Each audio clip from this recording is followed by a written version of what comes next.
Por empezar, nosotros lo conocemos a Milei hace 10 años. Yo por lo menos lo conozco hace 10 años. Lo conocí en un evento como este, en Buenos Aires, donde él estaba de espectador, no era conocido. Pero ya llamaba la atención. El peinado, el modo del traje, ya era alguien que se diferenciaba de entre el público. No me acuerdo cómo nos empezamos a vincular, ahí creo que lo vi por primera vez en persona, pero ya nos habíamos empezado a vincular por WhatsApp, por las redes, pero él no tenía todavía ninguna, no era ni siquiera alguien notorio, es decir, que la gente reconociese en la calle.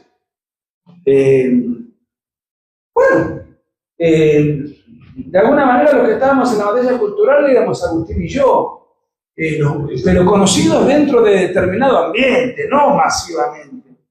Incluso en un contexto hostil, porque gobernaba el kirchnerismo en una época donde todavía tenía poder, no era al final de Alberto Fernández, que ya no le daba en la Casa Rosada, no lo obedecían ni los cafeteros, pero digamos, era una época complicada. Durante muchos años hicimos un combate muy fuerte.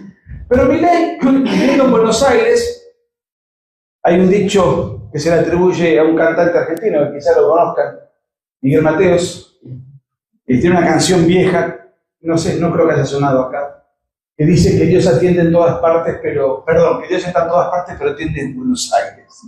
Y la realidad es que el que vive en Buenos Aires tiene acceso a los medios de comunicación, tiene acceso a los grandes canales, a los programas de radio, y eso fue una ventaja que tuvo Milei. Pero, ojo, no le estoy quitando ningún mérito. En Buenos Aires viven millones de habitantes, y el que llegó presidente es él. O sea que, y a la televisión tenían acceso muchos, pero el que llegó a generar el furor que generó fue él.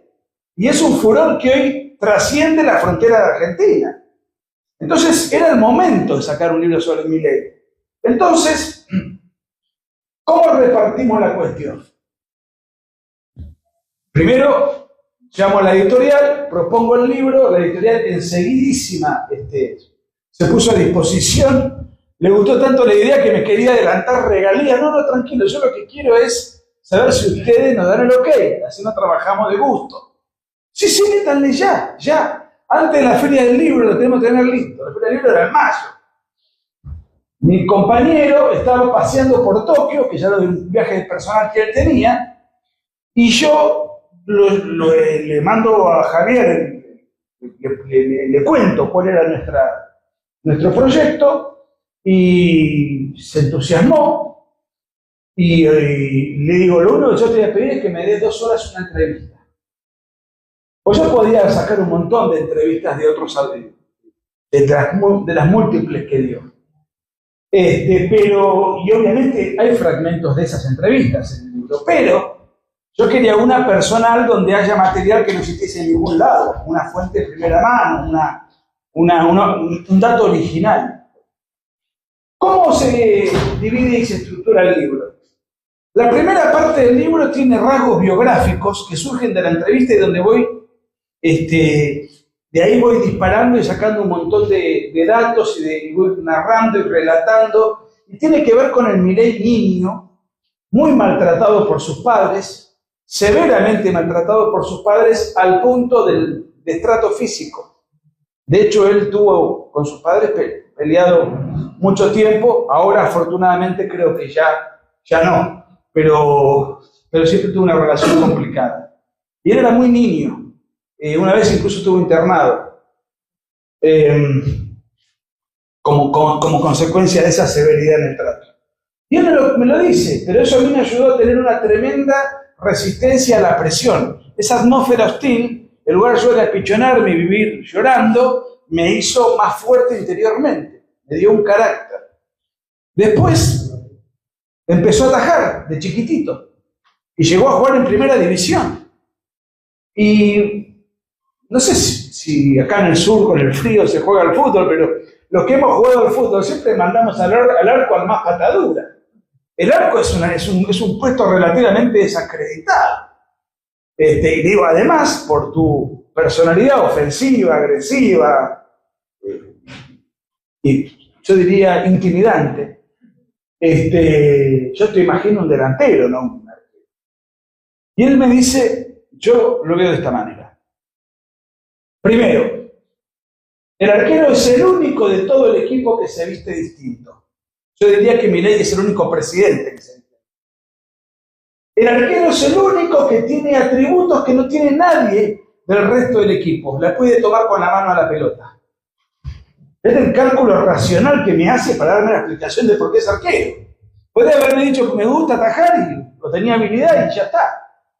Bueno, en el poder republicano, en el sistema republicano está el poder judicial, el legislativo y el ejecutivo. Gracias, Fran. Un aplauso para Fran Morris.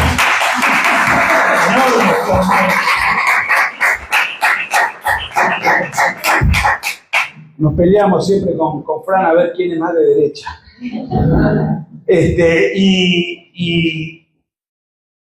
El único, tanto los legisladores como los jueces son cuerpos colegiados, pero el presidente es un cargo unipersonal.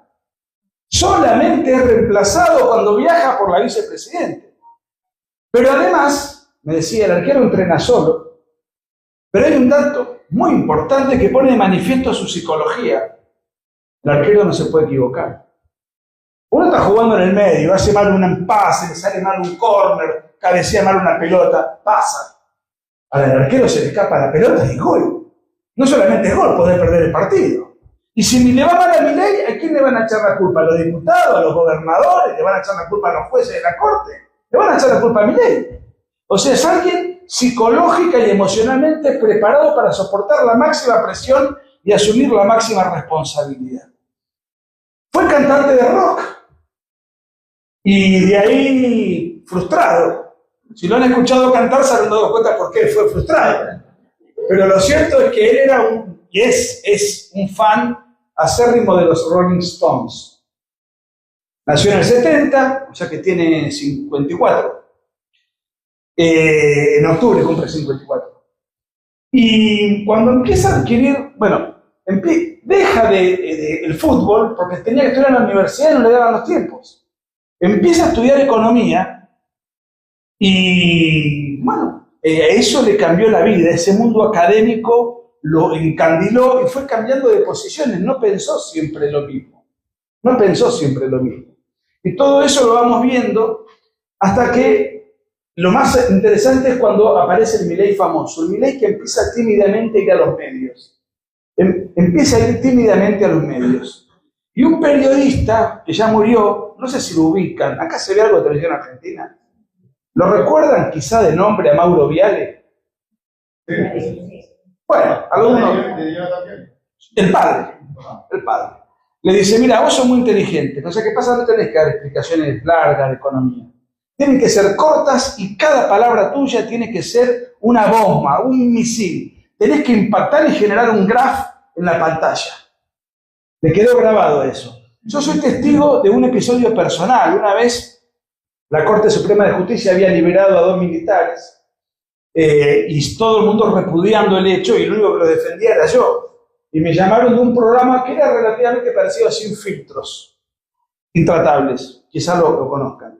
Entonces, ¿a quién llamo para que me oriente para discutir contra toda esa runfla? A Javier. Y me dice exactamente lo mismo. Está en YouTube. Yo solo contra 16. Pero bueno, me dio la misma línea. Y a partir de ahí, ¿qué pasaba? Programa que iba a Milei subía el rating. Por su forma, por cómo insultaba, por cómo agredía, pero también por cómo argumentaba, porque no es solamente un insultador. Y no está insultando a cualquiera, está insultando a un sector político e ideológico que destruyó la Argentina y todos los días le arruinaba la vida, sobre todo a los pobres. Yo que conozco y soy un apasionado por Chile y por su historia y un admirador de Chile, siempre vi una división entre después del gobierno militar hay una división que se mantuvo muchos años, entre la UDI y Renovación Nacional por un lado y la Concertación por el otro. O sea, una socialdemocracia y una derecha, podríamos decir. Después, si quieren hablar de la actualidad, con las preguntas lo hablamos. Hoy el panorama no es así de claro, pero eso fue lo que pasó durante muchos años. Que es así como se dividieron las aguas, cómo se dividen las aguas en muchos países y cómo han sido siempre, cómo ha funcionado el bipartidismo. En Argentina eso no funcionaba. En Argentina tenías al peronismo, que era un populismo corrupto y gangsteril, en donde el aspecto ideológico era muy variable según quien ocasionalmente liderara. Durante los últimos 25 años ha sido el kirchnerismo, o sea, ha sido una suerte de apéndice filochavista, pero la estructura, los votantes, la gente pobre, los subsidios, los bolsones de votos son siempre lo mismo. Y por el otro lado, los radicales, que nunca sirvieron para nada, fueron una socialdemocracia, un partido inocuo, nunca podía terminar el poder, nunca podía gobernar, un partido lamentón, siempre quejándose, sin iniciativa. Y la derecha, siempre pequeñísima en votos, tenía algunos pocos diputados siempre, de clase alta y de gente grande en edad. Y Milei llega, irrumpe con ideas que podríamos colocar a la derecha, con el acompañamiento de la clase baja, con el acompañamiento de un sector masivo de la población y con el acompañamiento de la juventud. Rompió con todos los manuales politológicos y con toda la tradición, pero además rompió con todos los esquemas históricos que nos fueron impuestos de generación en generación en la psicología de los argentinos. El peronismo hizo un culto del Estado. El Estado te cuida, el Estado te educa, el Estado te da trabajo, el Estado te da el fútbol, el Estado te da el Estado es omnipresente, indispensable, omnisciente. Y los partidos no peronistas más o menos decían lo mismo, pero de otro modo. Nosotros vamos a administrar el Estado, pero no vamos a robar como hacen los peronistas. Y aparece Milei que dice, no importa si lo administrás vos o lo administrás vos, el problema es el Estado en sí mismo. Pero además, su condición de economista no le hizo perder de foco la batalla cultural. Es decir, Milei en 7 meses, con toda esta debilidad política que tiene, 38 diputados contra 256 que hay en el Congreso, 8 senadores, nada más, ni un intendente, ni un gobernador, con toda esa debilidad, sacó el lenguaje inclusivo, sacó la ideología de género, sacó el Ministerio de la Mujer, Género y Diversidad, o sea, feminismo, lobby LGBT y ideología de género. Sacó la ESI, acá se llama ESI también, sí. La sacó. Y si algún profesor intenta adoctrinar a los niños con estas ideas, hay un 0800 para llamar al Ministerio de Capital Humano. Entonces un padre puede decir, tal profesor de tal colegio, de tal ciudad, tal nombre, pasó tal cosa, en tal materia. Ese profesor es sancionado. O sea, en Davos desafió la agenda globalista con el hijo de Soros sentado enfrente. Contrató una serie de gente que podría decir, che, este tipo es simpático, vamos a invertir millones de dólares en clínicas abortistas, en esto, en lo otro, en aquello, en hormonización, invertimos plata y para Argentina necesita plata, necesita dólares, ¿qué mejor? Sin embargo, sin claudicar un principio, a esos empresarios basura que viven financiando la agenda woke, lo mandó al diablo, en la espera de que vengan empresarios honestos, que es lo que a él le interesa, con cuáles se está reuniendo, como Elon Musk. En el año 2020, él ya era un personaje que no podía caminar por la calle. La juventud lo seguía por todos lados, no podía tomar un café, no tenía vida propia. Entonces, va a dar una conferencia, se reúne con unos empresarios a cenar, y un empresario le dice, mira, Javier, todo bien vos con tu batalla cultural, tu prédica, ya, evidentemente tenés una gran capacidad persuasiva, todo el mundo te sigue, todo el mundo te quiere, la juventud te tiene como héroe, no puedes caminar, llenás salones. Pero la gente cuando tiene que ir a votar, tu apellido no está en ninguna boleta. Eso a él le generó una suerte de impacto y es ahí donde toma la decisión de saltar a la política. Salta a la política y en 2 años se convierte en presidente. Un récord. Por ahí un tipo para ser presidente es primero concejal, después es diputado, después es, no sé si es intendente, gobernador, alcalde, no sé cuáles son los cargos según la estructura, cómo es Chile jurídicamente organizado, pero es toda una carrera hasta que al final, si tenés suerte, llegas al balotaje y por ahí tenés suerte y ganaste. Pero tardaste 30 años de militancia. Llevó toda la vida. Es el momento máximo de alegría para un político cuando se pone la banda presidencial. Es el momento en el que sale campeón. Lo que pasa es que después viene lo más complicado, que es gobernar. Y para Milei, el momento más feliz no fue cuando se puso la banda. Va a llegar ese momento si cuando él se retira con el deber cumplido. Y él pone el ejemplo en todo el libro de un solo presidente argentino, y por algo lo pone, no por las ideas, lo pone por lo siguiente. Carlos Pellegrini, siglo XIX. Entonces tiene que asumir en el medio de un caos furioso, un desorden descomunal. Tuvo que acomodar ese desorden, bancarse marchas, todos los insultos de la prensa, de la época, de la gente de entonces. Era tremendo. Ordenó el país de tal manera y cuando entrega el mando, los asesores le dicen: señor presidente, lo invitamos a salir por la puerta colateral porque la gente está afuera y lo va a linchar. Él vivía a 2 cuadras del Congreso, que fue donde se hizo la ceremonia. Y él dijo: no, yo ya cumplí con mi deber. Se puso el frac, tomó el bastón, la galera y se fue, caminando hasta la casa, bajo una lluvia de escupitajos y de insultos. Ya cumplió con su deber.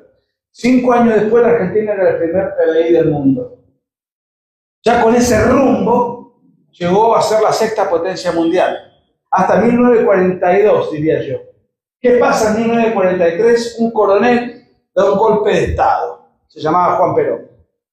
Yo creo esto es una interpretación de historiadores, para mí fue un flagelo tremendo, del cual no nos hemos podido recuperar, todavía no nos hemos podido recuperar. Recién ahora tengo todo el entusiasmo y la expectativa de que Argentina puede pegar un giro copernicano. Pero Milei no representa un cambio de presidente. En Argentina los presidentes duran 4 años. No es un cambio de presidente, es un cambio de época. Ya había olor a cambio de época. Y les voy a poner un ejemplo, porque por lo menos se me ocurre a mí. 1 año antes de que Milei asuma, Argentina sale campeón en Francia. Pero de todas maneras, ¿con quién? Con un outsider totalmente subestimado por el sistema, que era un director técnico que nunca había dirigido nada. Y lo pusieron para dirigir la selección. Pero ese no es el punto. Hay otro tema que a mí siempre me pareció muy atractivo. ¿Por qué Maradona, durante tantos años, más allá de que hacía décadas que había dejado el fútbol, cada opinión, cada cosa que hacía, siempre era la gran noticia? En Argentina había una iglesia maradoniana. Una iglesia. Maradona era un fetiche idolátrico tremendo. Vos podés hablar mal del Papa, de Dios, de la Virgen, hablar mal de Maradona, ya era, estabas expuesto a poner el cuerpo. Maradona es el antihéroe, es el peor referente que puede recibir un chico, una generación de jóvenes que ven a los jugadores como arquetipos, que quieren ser como ellos. Maradona era un mentiroso, era un delincuente, era un pedófilo. Tenía malos hábitos, los peores, era indisciplinado, no tenía palabra, era un tipo autodestructivo, un tipo tóxico, amigo de todos los narcodictadores comunistas, a pesar de que él no vivía como un proletario. No reconocía a los hijos, tenía problemas con la justicia. Murió como vivió. Y la realidad es que el talento que él tenía, porque tenía talento, fueron 3 o 4 años. Uno recuerda el Mundial 86, recuerda algunos momentos, no fueron 20 años, como Messi, siempre siendo el número 1, pero nunca ganó un Mundial hasta que se le dio. Y a Messi no se lo tenía en cuenta, no tenía ese espíritu, era otra cosa, es un espíritu de sacrificio, ningún escándalo, la misma mujer, la misma familia, no se le reconoce que el travesti, no se le reconoce nada que uno pueda objetar. Un espíritu de sacrificio, jugando a los 37 años, poniéndose el equipo al hombro, ya no en su esplendor, pero con una perseverancia notable. Y hoy todos los chicos no saben ni quién fue Maradona. Ahora es Messi. ¿Qué tiene que ver esto? Estamos hablando de fútbol, sí, pero estamos hablando de otros valores. Estamos hablando del sacrificio, del esfuerzo, de la honestidad, de la humildad. Maradona era un prepotente, un patotero, un petulante. Messi jamás hace un gol y mira al cielo agradeciéndole a Dios que le dio atributos que le permitieron ser quien es. Tiene esa humildad. Entonces es alguien que ya marca a las nuevas generaciones con otros valores. Esas generaciones crecieron con un abuelo que vivía del plan social, que le daba el puntero peronista, no sé cómo se le llama acá, el caudillo de la zona, le daba una bolsa de comida, unos pesos para que se entretenga, le daba.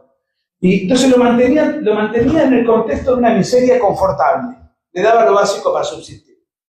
El padre también, toda la vida sin trabajar con un plan social. Y de repente el hijo de 15, 16 años tiene un celular, que no tuvieron sus mayores. Y ve que el abuelo, el padre y él tienen que defecar en un pozo. Que viven en el conurbano bonaerense con el cuadrito de Perón y Evita y no tienen luz, no tienen gas, no tienen agua, llueve como hoy, se inunda todo. Y aparece la tecnología que te permite la posibilidad de que si te lo propones podés viajar, podés crecer, podés estudiar, podés cambiar el carro, podés casarte con una mujer linda, podés tener un trabajo digno, podés tener un montón. Obviamente no te lo va a dar Perón, Evita y el puntero. Te lo va a dar el esfuerzo personal de un sistema de libre empresa, de libre mercado, y no te lo va a dar el Estado. Salvo que robes el Estado. Y aparece Milei explicándole cómo el Estado lo llevó a esa situación y cómo él puede generar las condiciones para que, rompiéndote el alma, logres tus objetivos. El argentino siempre fue cortoplacista, por eso Maradona, el éxito fácil, el éxito y casi inmediato, sin esfuerzos. Y finalmente fíjense cómo terminó. Y cómo terminó en la Argentina, devastada. Cuando asume Milei, el 50% de los argentinos debajo de la línea de pobreza, la inflación más alta que la dictadura de Venezuela, y un chico, el 60% de los chicos comen un plato por día. Y él, más allá de los aspectos histriónicos, rockeros, entretenidos de su personalidad, puede haber muchos personajes atractivos en la televisión. Pero además un académico, se la pasó 40 años estudiando. Entonces sabía de qué hablaba. Porque si no, uno le deposita el voto a un cómico y nadie deposita su futuro en un showman, nada más. Aunque Milei hizo teatro, cantó en televisión y Tinelli lo invitó Bailando por un Sueño, cosa que no fue porque no por una cuestión contractual. Es una vida de película.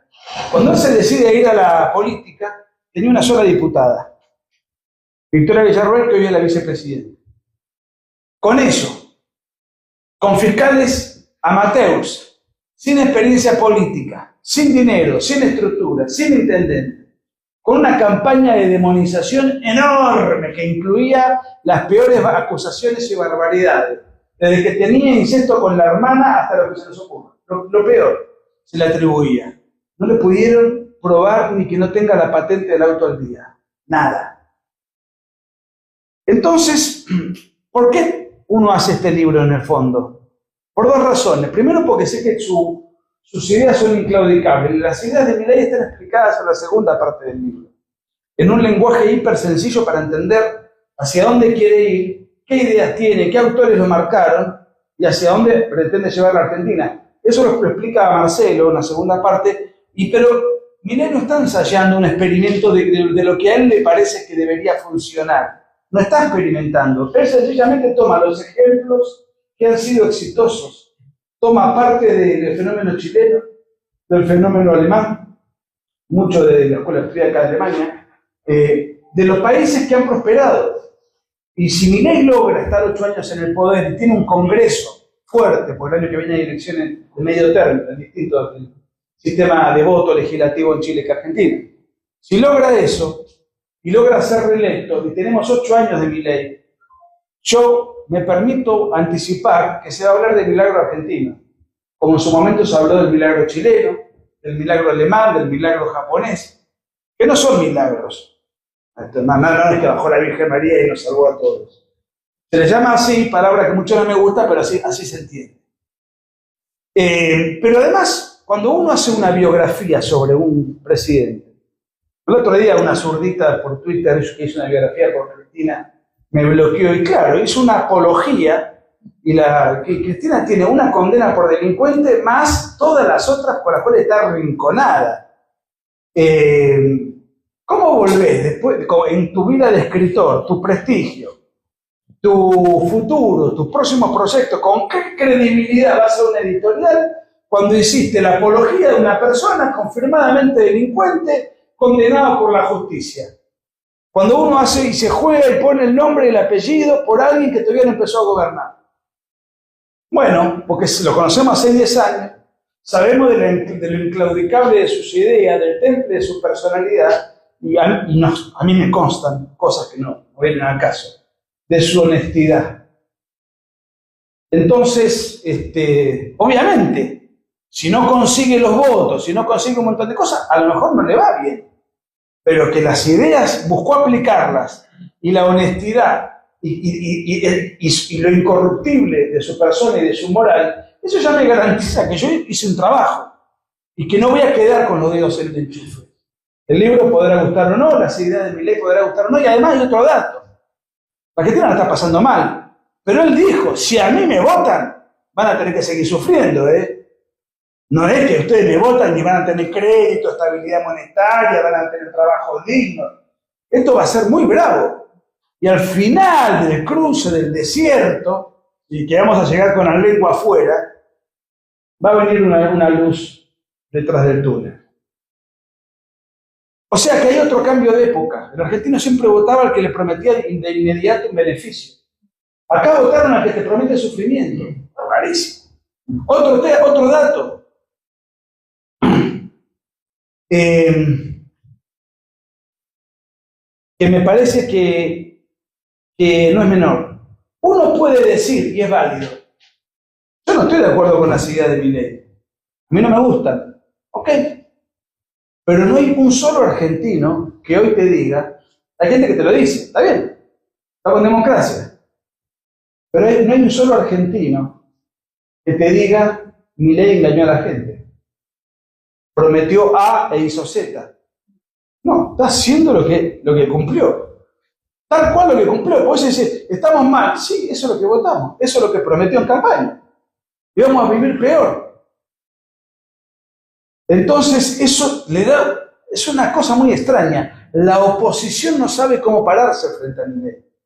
Creyeron que era un presidente débil, no tiene diputados, no tiene a nadie, le pegamos 3 palos, 2 cachetazos, lo sacamos o lo domesticamos. No lo pueden hacer. Y eso nos complica. Y encima su apoyo oscila, según las encuestas, entre el 50 y 60%. Entonces hay un desconcierto en la Argentina. Un desconcierto que además trasciende porque le viaja para tratar de mostrar que la Argentina está en otra etapa después de tantos años de descrédito, de dirigentes ladrones, de empobrecedores, etcétera, etcétera. Y bueno, eso es lo que les puedo contar, es muchas cosas en el libro, pero y después una de sus virtudes es que es profundamente anticomunista. Y a pesar de que la semana que viene viene a Chile, se va a juntar con Boric, siempre habló bien de Boric, se peleó con Petro, con Lula, con el presidente de España, se peleó con Maduro, con Boric no. Le preguntaron, creo que Oppenheimer le pregunta qué opina de Boric, y alguien que yo no comparto las ideas, para mí tiene las ideas equivocadas. Para lo que es Milei es de un respeto enorme. Así que bueno, creo que es un buen vecino. Ojalá Chile encuentre en las próximas elecciones un nuevo presidente que vuelva a enderezar a Chile al camino de la prosperidad que deslumbró al mundo por espacio de tantas décadas. Todavía, a pesar de todo, sigue siendo uno de los mejores países de América Latina, quizás el mejor, a pesar de los gobiernos de los últimos años y del actual. Y tengamos dos presidentes en el Cono Sur que trabajen juntos, porque esta guerra que tenemos que dar es una guerra de raíz internacional. Si yo fuese chileno, yo no dudaría en votar por Johannes Kaiser.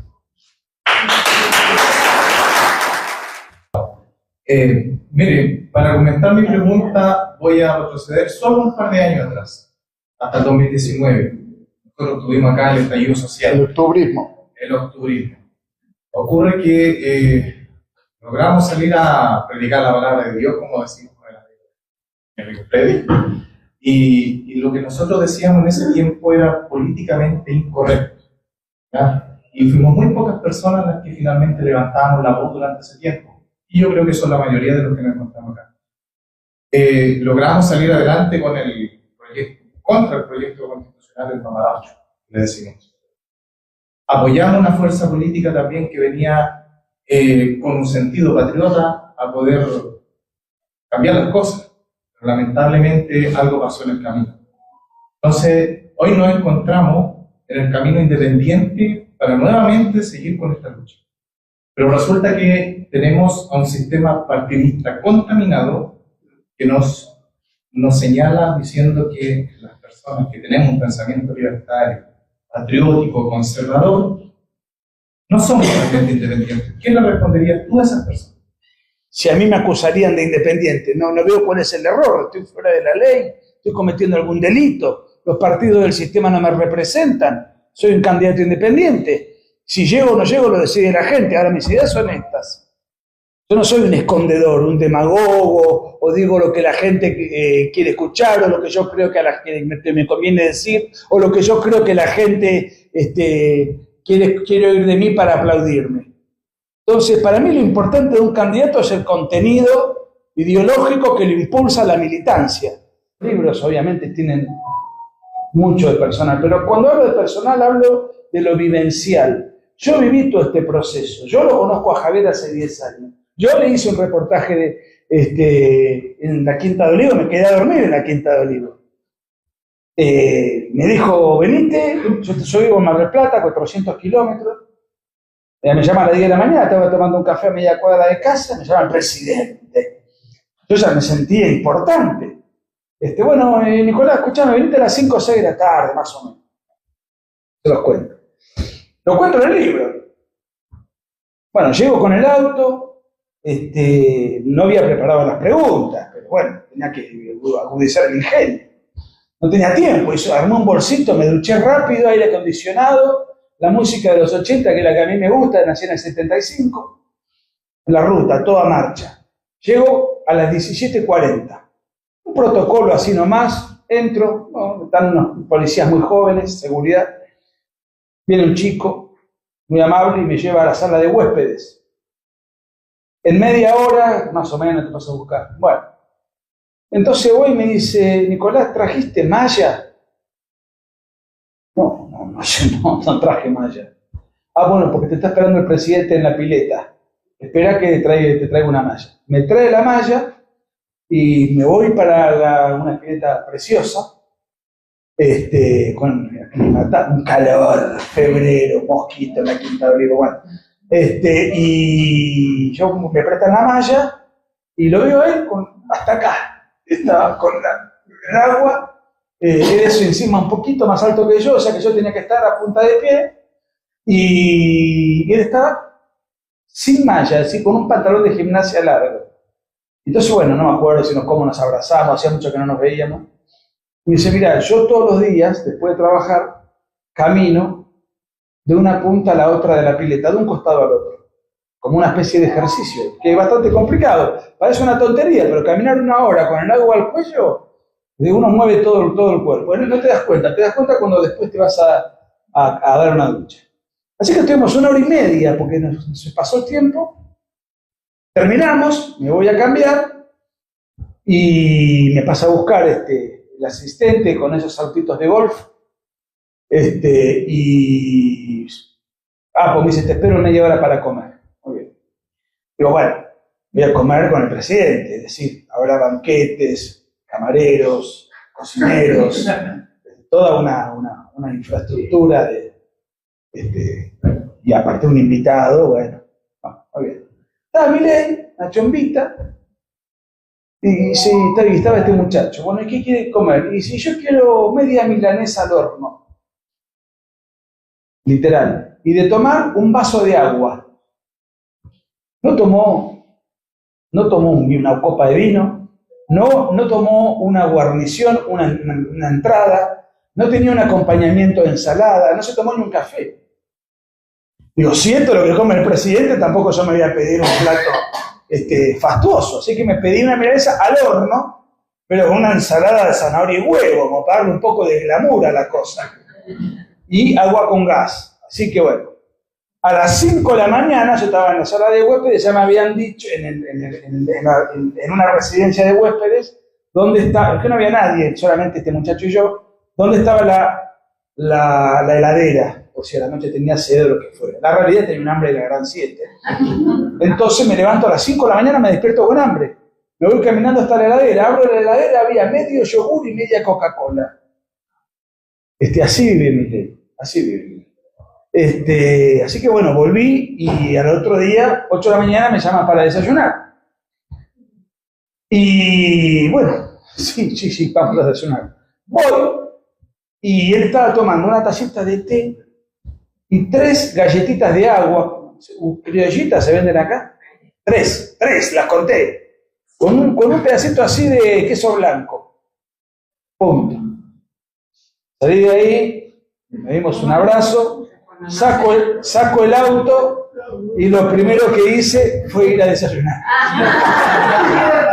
Mire, los mejores libros a nivel profesional son aquellos que han llevado mucho de trabajo de investigación. Años. Tengo un libro sobre Perón que a mí me gusta mucho, se vendió poco.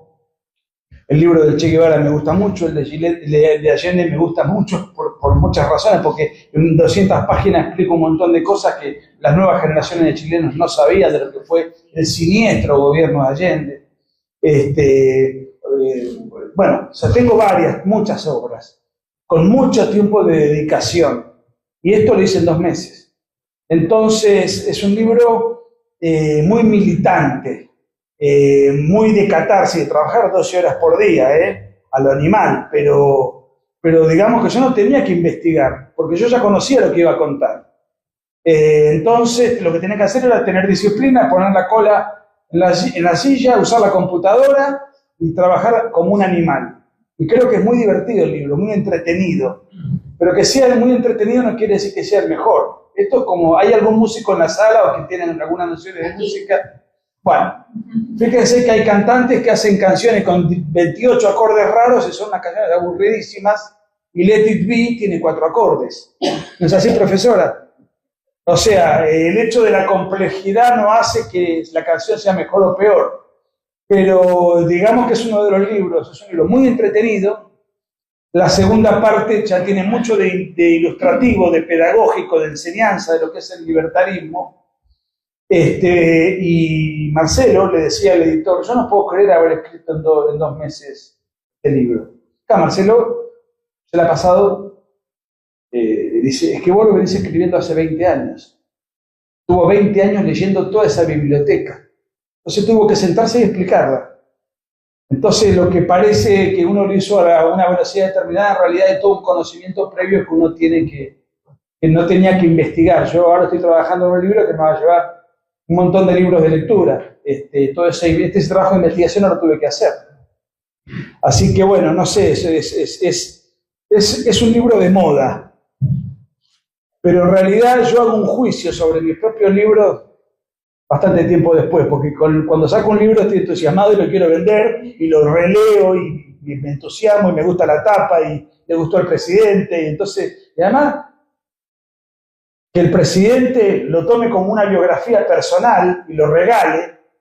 Esto cuando uno siempre estaba escondido de que el kirchnerismo me chupa los teléfonos, me chupa los correos del mail, tenemos que hablar en privado, en secreto, juntémonos, vayamos sin celulares. Así eran las reuniones entre todos los que estábamos en la resistencia contra la mafia kirchnerista.